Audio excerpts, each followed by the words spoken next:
The civil rights movement wasn't an attack on white people. It was an attack on racism. It was an attack on laws that said black Americans couldn't vote, couldn't live where they wanted, couldn't attend certain schools, couldn't even drink from the same water fountain. And the historical record is clear. The people who faced violence, arrests, fire hoses, police dogs, bombings, and assassinations were black Americans and their allies fighting for equality, not the people trying to stop them. So when someone claims the civil rights movement treated white people badly, that's not a misunderstanding, that's a strategy, because this kind of statement isn't about history. It's about politics.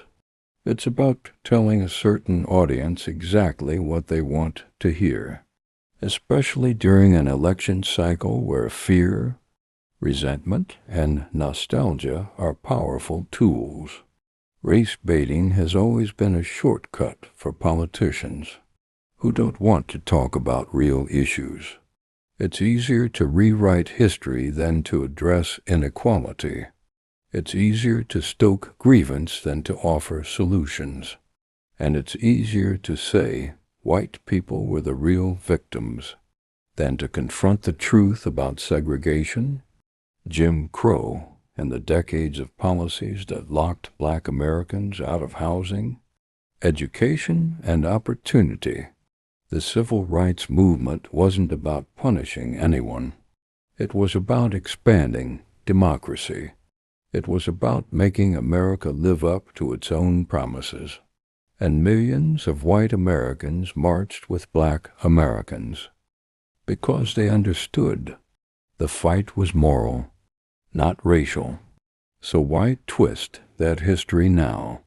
Because fear mobilizes, because resentment votes, because telling people they're under attack, even when they're not, is one of the oldest political tricks in the book.